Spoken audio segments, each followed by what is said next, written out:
You're still watching the conversation on Lagos television. We did say earlier that we have a special guest with us on the program today, and I'm sure you want to find out. Here with us on the program this morning is the Deputy Governor of Lagos State, Dr. Kadri Obafemi Hamzat, and it's going to be a one-on-one with him on the program today, and sector by sector is going to take us through the themes plus agenda of this administration. Mr. Deputy Governor, it's our pleasure to have you on the conversation today.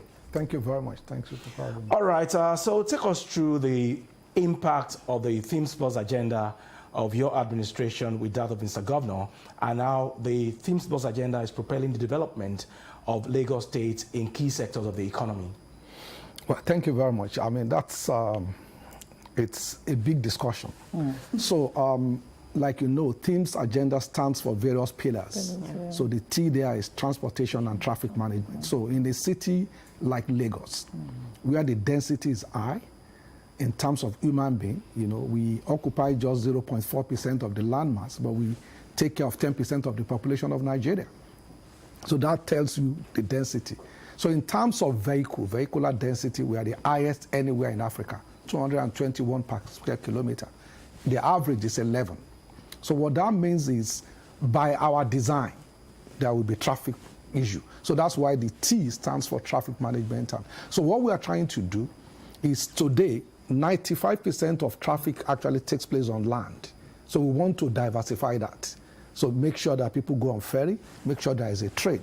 And that's why, as a state government, we decided that we must do the rail transportation. You know, and people say that, oh, it's taking a long time for the rail to come. Well, it will, because we are the only sub-sovereign in the world that has done rail on our own. So in other parts of the world, it's the state government, federal government, and so on.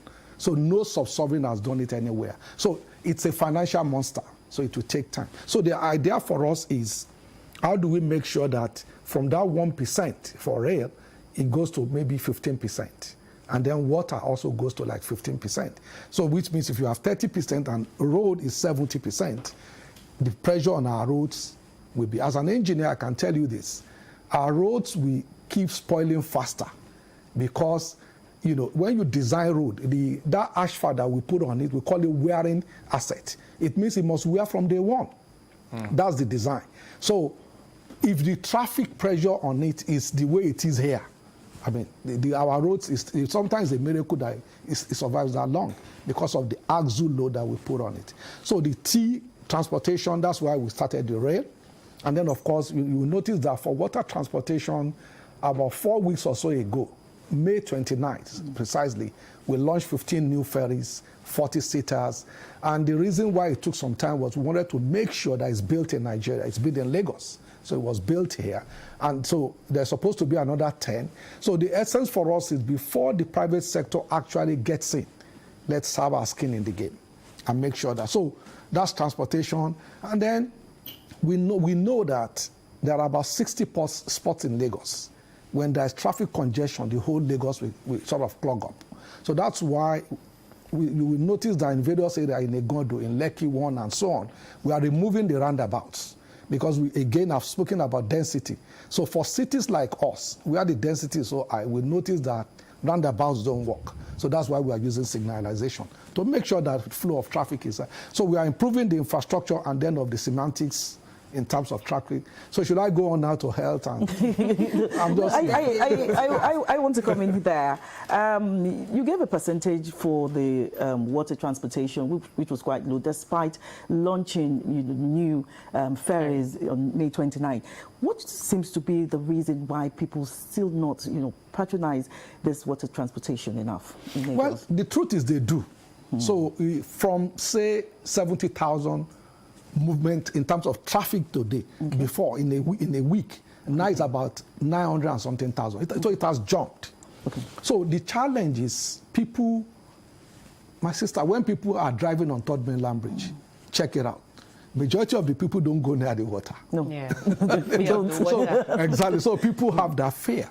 So, but interestingly, it's one of the safest, as long as you keep to the rules. So what we have done is to make sure that LASWA, which is the agency that controls our water transportation, they built a command center. They can see all the boats on water. We've done dredging, so you see those boards that allows you to know. It's like building a road on water. So you see them. And then we have even safety equipment. So we have safety equipment that, so you have those floating masses and you put it on water and it can be remote controlled. So let's assume there's an accident. Let's assume, God forbid, but if there is an accident, those floating, you just hold on to it. It takes you back to shore. So we have all those, and then as long as people keep to the rules, don't move after 7 p.m., wear your life jacket. And we are giving out life jackets free. So the challenge is this. The challenge is, people move from Ikorodu to Badore in the morning, Ikorodu to Victoria Island, Apapa, or Liverpool, and so on and so forth. So there is no reverse traffic in that morning because people are going to work. So economically, for a private sector, it still doesn't make economic sense. Because remember, when you go back and there is nobody, you still have to use your fuel and everything. So it doesn't make too much economic sense for them. That's why we are jumping in to say, okay, let's in a way subsidize it. In a way. So it's the economic sense that is preventing the private sector. That's why government is coming in. But when we are able to distribute everything, and that's why you notice that before, General Hospital, Ayike House, and so on is in Ikeja. That's why today you have your MCC in Ikorodu, so that people can do the same thing there. So I caught in Ikorodu. Therefore, so that there can be movement from even Island to Ikorodu during the day, not when people close in the evening. So that's the challenge. It's about economics. And then we know that that's why we are coming in and building it, and hopefully the private sector can, because we don't want to run it, but let the private sector do. But because we need to galvanize the base, make sure that it makes economic sense, that's why we are building it, and then private sector will take over. Okay, so talking about the private sector and the economy, I know that the Lagos State government has been working assiduously to attract investors into the state. Can you share with us some of these partnerships and then the results it has yielded? So there are many. So that's why we have the Office of PPP. It's staffed by professionals. Some of them are not necessarily even civil servants. There are people we get experts from around the world. Various agencies support or DFID and so on and so forth. Now, the challenge is PPP normally takes a long time. In the United Kingdom, it's our average of 7 years. So the problem is we don't have that time. So that's why sometimes so I will give you the example of, say, Fort Mainland Bridge. Okay. So you will notice that governor said that we are doing a PPP. We went around the world. Now, initially there were, I think, 18 companies that showed interest. They bidded, so we narrow it down, and we make sure that it's not just us evaluating them.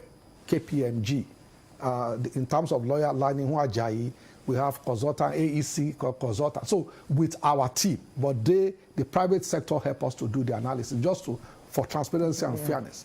Now, so there's just about one now, a preferred bidder, and of course, there will always be a secondary one. But what we are finding out is that it's very expensive.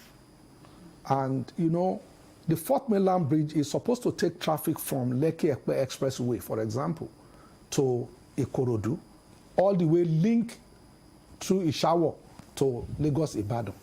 The challenge is when the traffic is also coming, it also discharges back to Lekki. Now, unless Lekki-Epe Road now is on grade 7, that means it's taking the maximum amount of vehicle a road can take. If not, it will just burst.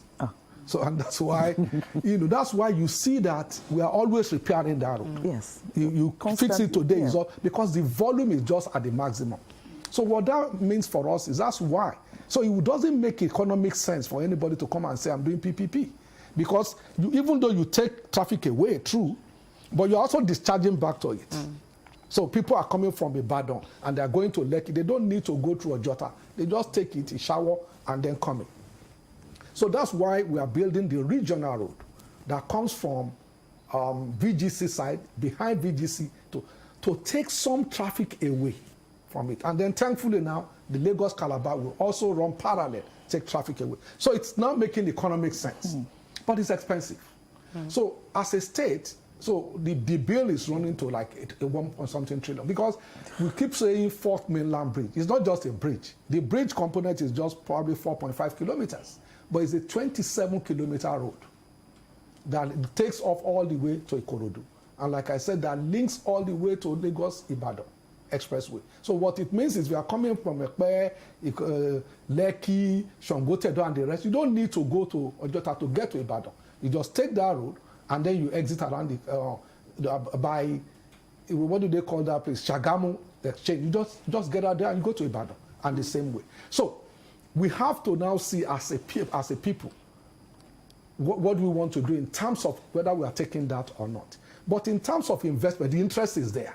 So you will notice that over 70% of FDI this year for Nigeria actually came to Lagos. So the interest is there, but at the same time, you know, we are also watching the ratios, debt to revenue, debt to GPR. We are making sure that we don't overshoot that. So in terms of interest for foreign investment, we are good. We are good to go as a state, because all our ratios are intact. That's okay. You're still talking about projects. I want to know, how do you, as your administration, how do you prioritize developmental projects? How do you go through that? Well, it's a battle, because everything needs to. So, you know, right now we are trying to plan the 2025 budget. So the first thing we do is consultative forum. So about, I think last Friday we were in Ekpe. Before then, Badagry. So we go around the states. So the community also tell us, oh, we need PHC, we need this, we need that. So what we try to do is, let's even get information from the people. Okay. Now, at the end of the day, when we tally everything up, it can be 10 trillion. But we know we don't have 10 trillion. So how do we now prioritize in terms of... So that's why our agenda is very important. Transportation, health, education, environment. What do we do? And that's why... So the World Bank, in their wisdom, has what they call the Cofog Platform. So that's how you sectionalize your budget into different areas. So you have economic activities area, something to galvanize the economy of the state. When you build a road, you're actually galvanizing the economy.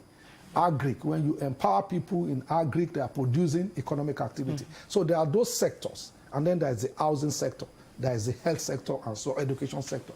So we always want to make sure that economic sector, because that's what improves your GDP.